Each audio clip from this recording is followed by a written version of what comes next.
Hi, welcome to Actual Spinster. My name is Anna Marie and today I wanted to talk to you about Paradise Lost, books 1 and 2. So Paradise Lost is an epic poem by John Milton and it has 12 books. It is 12, I always have to double check. I think it's because in the first publication it was actually in 10 and then it became in 12 maybe, but that could definitely be wrong. Anyway, there's 12 books, so I've read 2 out of 12. I did read these first 2 books in November, so it has been a little while, but I still wanted to make a little video talking about them to kind of like calcify, that's not really the right word, but just to like collect some of my thoughts about the books and my experience, and that's what this video is. I think this video is just going to be like a chat, so hopefully it will have some kind of points and make somewhat of a sense, but yeah. I also know that there is like a slow read going on, kind of hosted by Carson from Gutenberg Bible, of Paradise Lost for this year, as in 2026.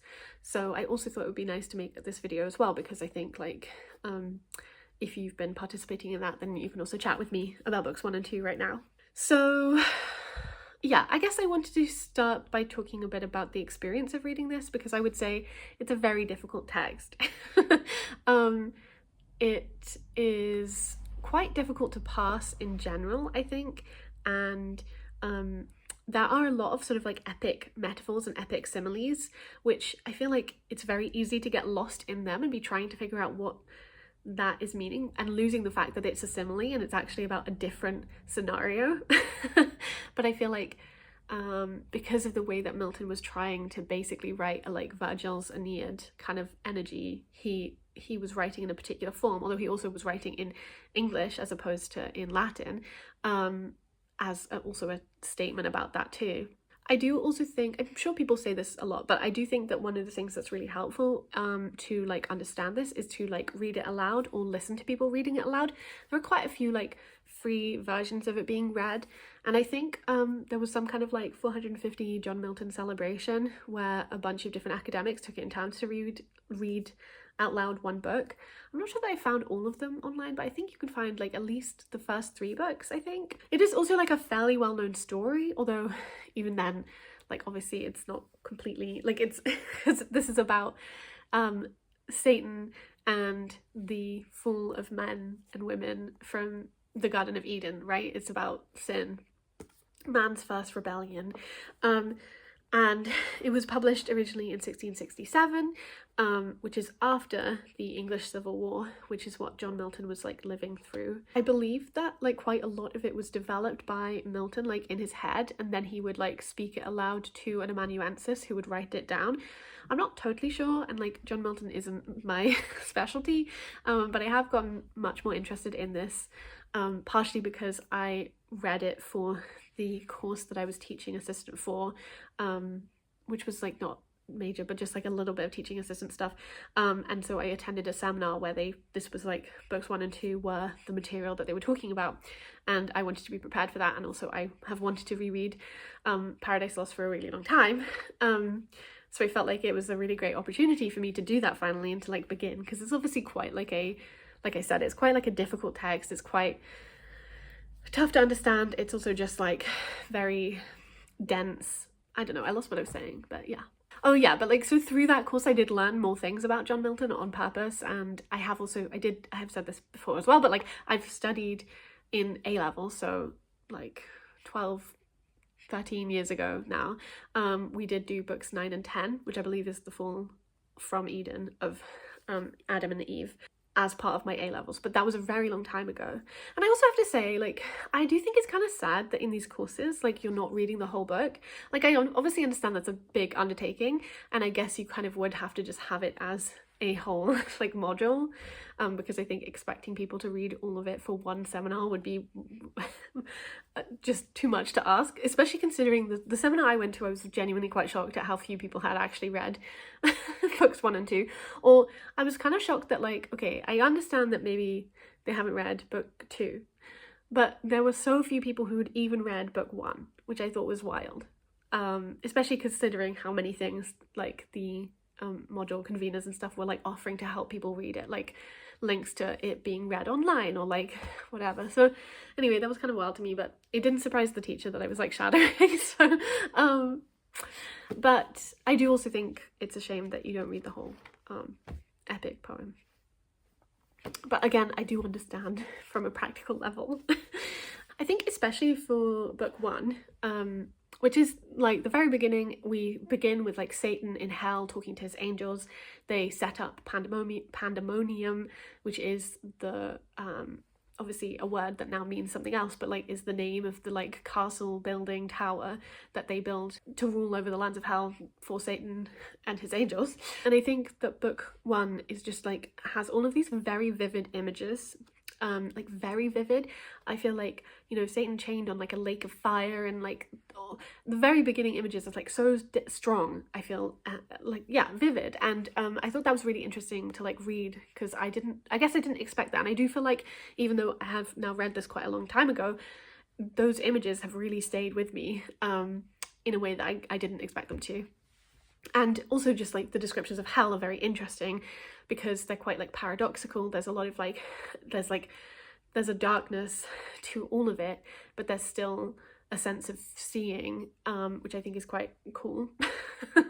And there's definitely a sense of like engagement with like scientific ideas as well, and especially in terms of like celestial ideas in this, even if I don't think that Milton was like at the cutting edge of those kinds of like astronomy, scientific developments like some other poets were. Like we also in the module were lucky enough to read some of like Hester Poulter's poetry, which was really fascinating, and also really fascinating to then compare between these two poets. Also, yeah, I guess I want to say this for people who are like intimidated by it being difficult, because I do think it's funny and it's good to bear in mind that like sometimes difficulty is like trans-historical. Because basically when this was first published in 1667, after a while, like Milton's publisher was like, could you write like an argument for what each book is about, because people are really struggling to understand what it's about. And so that's why at the beginning of each book there's a section that says the argument. You can't actually see that, but it says the argument, and then it describes what's happening in the book, and they aren't especially clear, I would say. I think like maybe Milton should work on his synopsis writing. But that is obviously quite helpful, so it's good to remember to read those if you are struggling with understanding. And also, yeah, like I said, I just think it's like nice to know that like this was a difficult text in the past when it was first published. I think sometimes there is the sense that like if a book is old, it means that it's like really hard for us because we're modern readers as opposed to like contemporary with when it was published, but clearly everybody found it kind of difficult to understand. I guess another thing that I was struck by in terms of books 1 and 2 is how like dialogic they are. They contain like a kind of conversation or disagreement between different angels trying to figure out what they're going to do now, and I thought that was really interesting and also very unexpected. I actually felt like it was going to be much more narrative, but then the text takes on the words of Satan or Beelzebub, or many others, I just can't remember them, and that interested me a lot, especially in terms of thinking about it in the context of Milton writing it. And I have to say, I think it is kind of impossible to read this without thinking about the context of the English Civil War. So like John Milton was a parliamentarian, he was anti-royalist, he was writing very pro things for the Republic, and so for like Oliver Cromwell's side. I'm not sure if this makes sense, and I guess I don't really want to go super into like Civil War politics, but hopefully, like, yeah, in the 1642 to 1649 there was like a civil war in England, and Charles II ultimately was beheaded, and then after that happened, a variety of different regimes were kind of tried out, but they were ultimately mostly a republic, even if Oliver Cromwell's particular role in it, who was this major figure of that period and also a major like military success, and one of the reasons why the war against the king was won, even if he became more and more like constitutive of monarchical power, like it was mostly a republic. And anyway, so there were these like experiments there, and then ultimately they did ask the the child of the king who they beheaded to come back and rule again, and that was Charles II in 1660, I think. And I think John Milton was from 1660 imprisoned, but I could be wrong for his writing against like the king and his support for republic stuff. And yes, so I think it is just kind of impossible to read this like without thinking about that context, because Satan is fighting against like an authoritarian ruler. He's fighting against someone who supposedly has this like divine right to rule, which is very like Charles I. And Satan really doesn't like it. Satan is like a rebellious angel. And whilst I do think that like there is this sense that has been overstated with Milton's kind of sympathy towards Satan, and as if he was writing a defense of Satan, because I don't think he was, and for him like Satan is evil, but he's just writing a very interesting exploration of those kinds of ideas of power. And I actually do kind of feel like maybe some of the ideas explored in the like Locked Tomb series maybe kind of vibrate with some of the things that are explored here. By Tamsin Muir, like Gideon the Ninth and Harry the Ninth and Nonna the Ninth. But yeah, so Satan is a really fascinating kind of main figure to like look at this story through. And definitely, I mean, whether or not like Milton was like especially pro Satan, which I don't think he ultimately was, but like whether or not he was, like people have interpreted his work to be very like sympathetic and pro Satan's like argument, in part because of Milton's own political values, but then also just because of like textually there is a lot of empathy for Satan, and the way that he's constructed is as a hero as opposed to maybe an anti-hero. Or maybe he's constructed as an anti-hero, but it's very successful. And yeah, so really there's definitely some really interesting kind of questions and ideas about like power in this, and I do think it becomes like a richer text if you have some kind of awareness of the English Civil War and the context in which this came out of, and Milton's own kind of behaviours and actions, because he was writing lots of things, not just Paradise Lost, although I believe he was writing this for quite a long time before it came out in 1667. One of my favourite bits is when in book 1 he describes like some of the angels, but he describes them as like these gender fluid creatures, right? He says,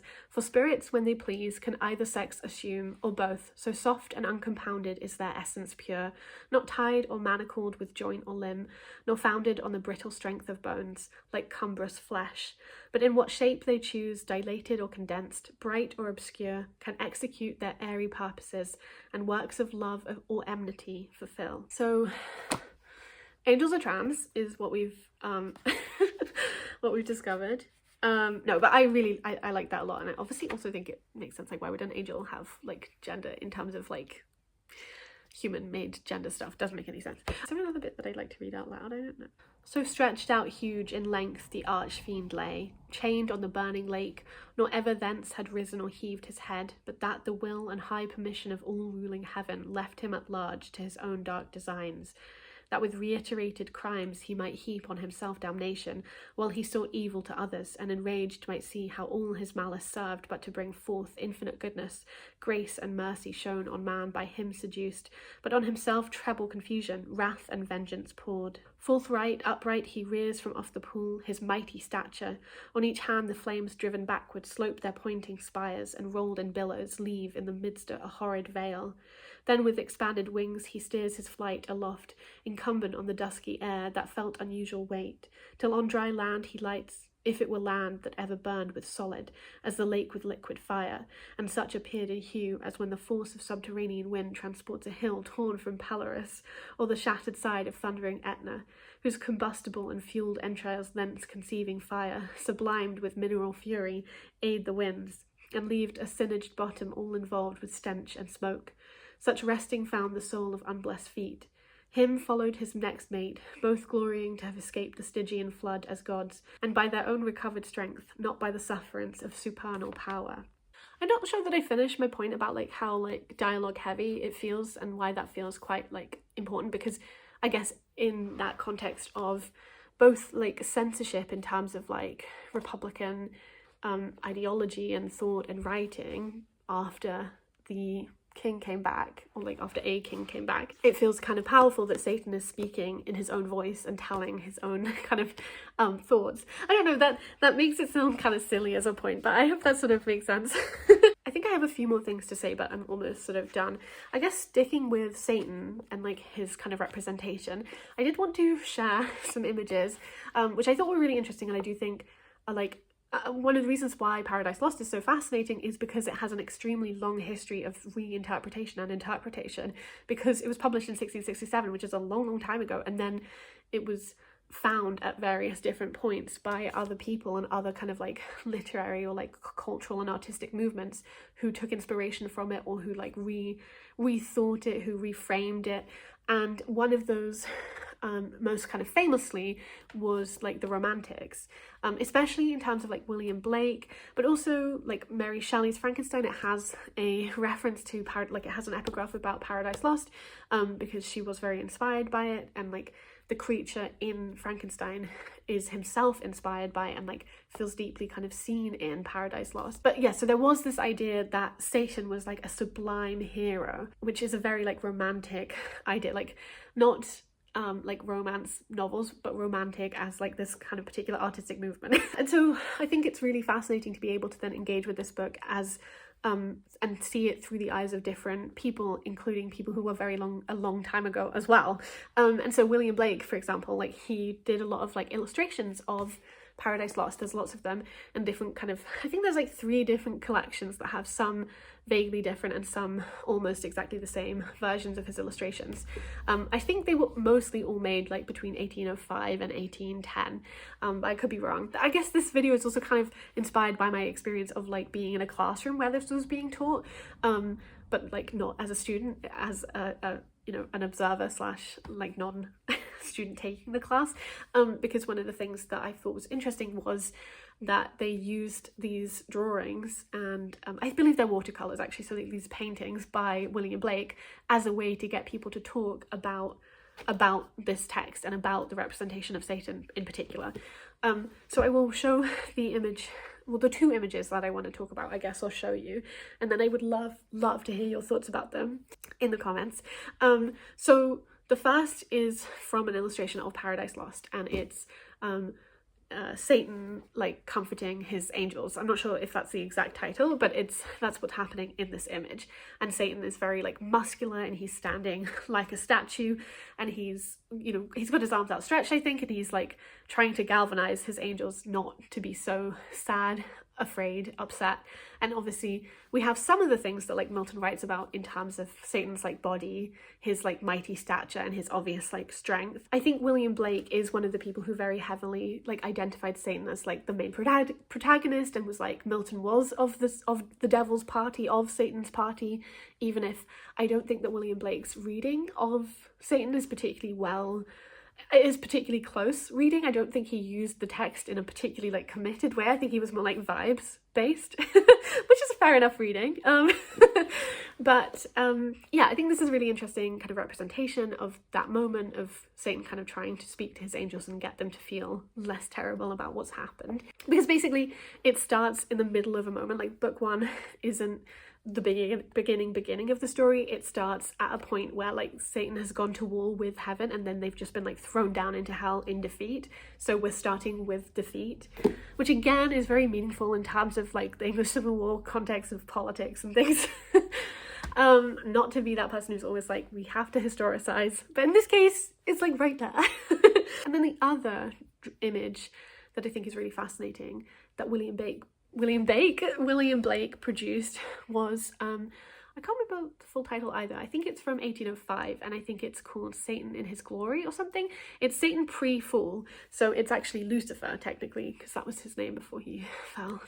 And in this, he looks very different. Like his body looks very different, like how he's drawn, his facial expression. I think that this kind of parallel, the way that it demonstrates the level of like transformation, or like what it means to become a fallen angel. There is something very masculine about the like one where he's comforting his angels versus this other image of Satan, or of Lucifer, where he looks much more soft and feminine and androgynous, certainly.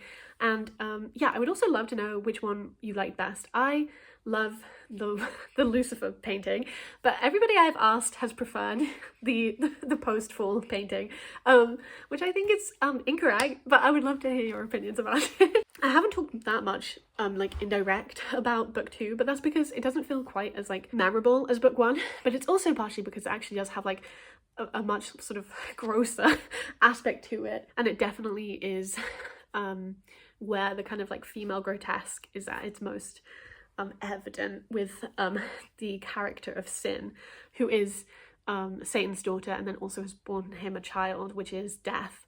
So that whole thing is gross. And then she's also like constantly giving birth to / having like dogs enter her womb, and it's really intense. It's probably one of the most like gross and like difficult images, I would say. And it feels very like pointed.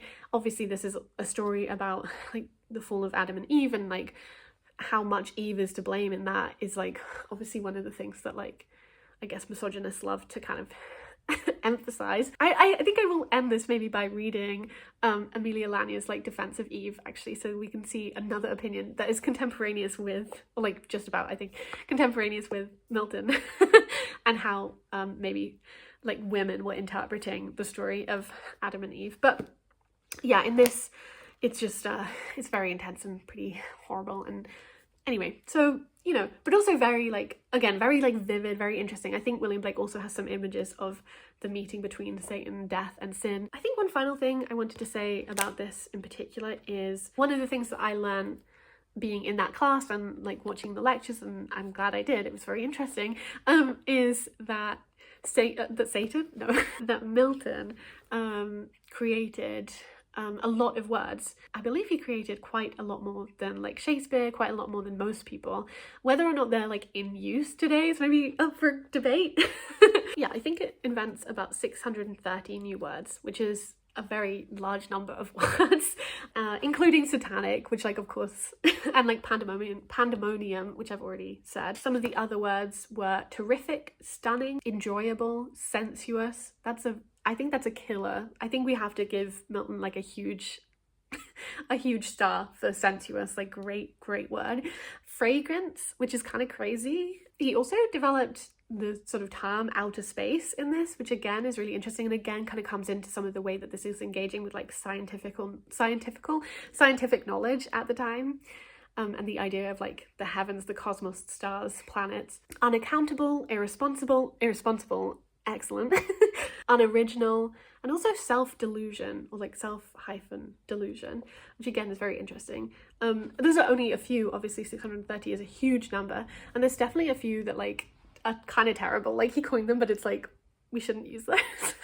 I'll try and find some and I'll write the one that I'm thinking of here, but I can't quite remember what it is. As someone who loves words, language, I have to say I think this is a win for John Milton in this context. So I think that's kind of everything I wanted to say about this, but definitely let me know. I would love to hear your thoughts about this and your experience reading it. And I am going to try and keep reading this year, starting with book 3. Yeah, I'll probably start reading in February or March or something. And definitely, yeah, I don't know, just let me know about William Blake, let me know about your experiences with Paradise Lost. I would love to hear about them.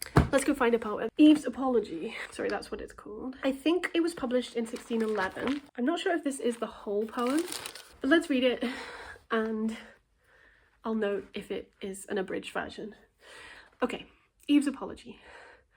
Till now your indiscretion sets us free, and makes our former fault much less appear.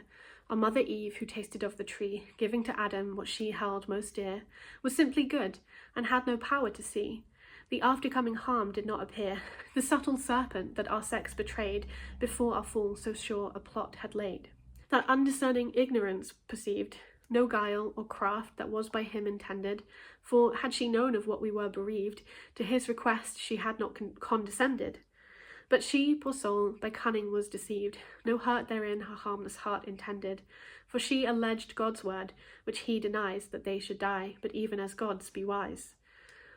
But surely Adam cannot be excused, her fault, though great, yet he was most to blame. What weakness offered strength might have refused, being lord of all the greater was his shame.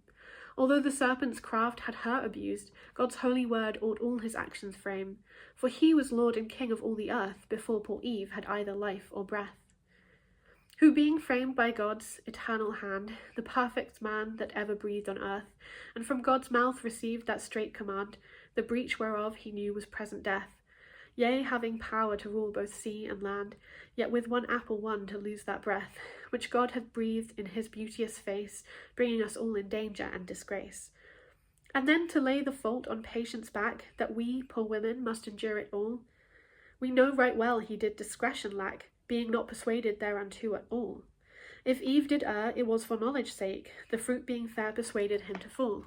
No subtle serpent's falsehood did betray him, if he would eat it, who had power to stay him? Not Eve, whose fault was only too much love, which made her give this present to her dear, that which she tasted he likewise might prove, whereby his knowledge might become more clear. He never sought her weakness to reprove, with those sharp words which he of God did hear, yet men will boast of knowledge which he took from Eve's fair hand as from a learned book. If any evil did in her remain, being made of him he was the ground of all. If one of many worlds could lay a stain upon our sex, and work so great a fool, to wretched man, by Satan's subtle train, what will so foul a fault amongst you all? Her weakness did the serpent's word obey, but you in malice God's dear Son betray. Whom, if unjustly you condemn to die, her sin was small to what you do commit. All mortal sins that do for vengeance cry are not to be compared unto it.